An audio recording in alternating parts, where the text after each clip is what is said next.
Assalamualaikum warahmatullahi wabarakatuh. Nama saya Citra Amalia. Di sini saya akan menjelaskan mengenai media pembelajaran di tingkat sekolah dasar dan madrasah ibtidaiyah. Media pembelajaran adalah salah satu item penting untuk menunjang kegiatan pembelajaran. Khususnya bagi anak tingkat sekolah dasar atau madrasah ibtidaiyah, mereka pasti menyukai pembelajaran yang menyenangkan dengan menggunakan media pembelajaran yang menarik perhatian mereka. Maka semakin menarik media pembelajaran yang dapat kita suguhkan atau kita buat dalam pertemuan atau kegiatan pembelajaran di kelas, maka semakin besar minat anak dalam mengikuti kegiatan pembelajaran. Dan juga semakin besar kemungkinan mereka dapat menyerap pembelajaran yang kita sajikan atau materi yang telah kita berikan. Dan hal ini juga berpengaruh besar terhadap memori jangka panjang anak.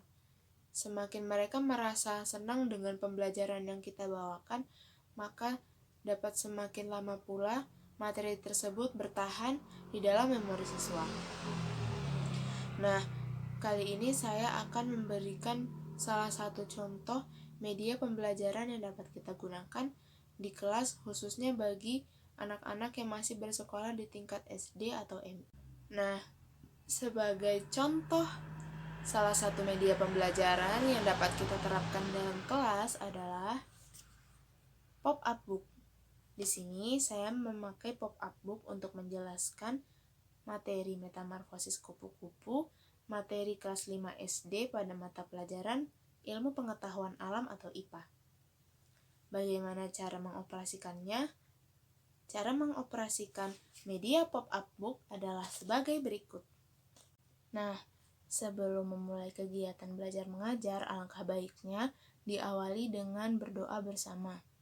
Kegiatan berdoa ini bisa dipimpin oleh salah satu siswa atau oleh guru itu sendiri. Lalu setelah berdoa, guru memberikan informasi kepada siswanya tentang materi apa yang akan dibahas pada pertemuan tersebut. Seperti yang sudah saya jelaskan di awal, bahwa sekarang saya menggunakan materi metamorfosis kupu-kupu dengan media pop-up book. Jadi, metamorfosis kupu-kupu ini termasuk ke dalam metamorfosis sempurna. Mengapa demikian? Karena metamorfosis kupu-kupu melalui 4 tahapan. Tahapan yang pertama adalah tahapan telur, kedua larva, pupa, dan tahapan imago atau hewan dewasa. Untuk lebih jelasnya, mari kita perhatikan pop-up book berikut ini. Nah, ini dia tahapan yang pertama. Tahapan metamorfosis kupu-kupu, yaitu tahapan telur. Nah, di sini sudah terlihat ini adalah gambar telur kupu-kupu. Kupu-kupu bertelur di dedaunan tumbuhan, dan telur ini akan menetas dalam jangka waktu 3-5 hari. Lalu setelah dari telur menetas menjadi apa ya? Setelah telur, maka ia menetas menjadi ulat. Nah, fase ulat ini disebut dengan fase larva. Sesuai dengan tahapan metamorfosis sempurna, tahapan kedua adalah tahapan larva. Dan ulat ini memakan dedaunan, dan ulat ini pun dapat berganti kulit sampai dengan 5 sampai dengan 7 kali pergantian kulit. Lalu setelah itu ia akan berubah menjadi kepompong. Nah, kepompong ini berpuasa selama 7 sampai dengan 20 hari. Ia bergantung di salah satu ranting pepohonan atau ranting tumbuhan yang ia jadikan tempat untuk berubah menjadi kepompong. Nah, tidak lupa fase kepompong adalah fase pupa, sesuai dengan tahapan metamorfosis sempurna. Tahapan ketiga adalah tahap pupa.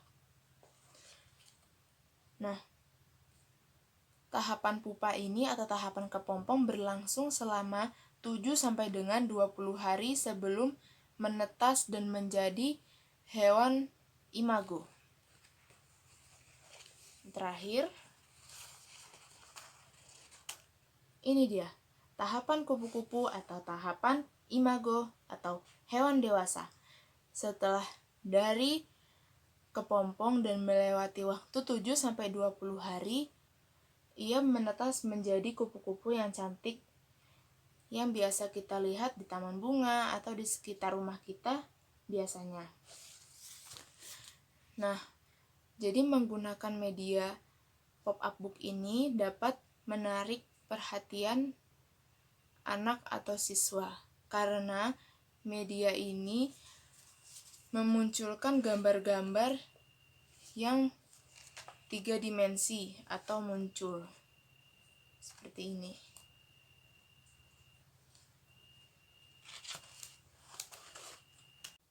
Nah, itulah dia salah satu media pembelajaran yang dapat kita gunakan untuk menunjang atau sebagai pelengkap kegiatan belajar mengajar di kelas.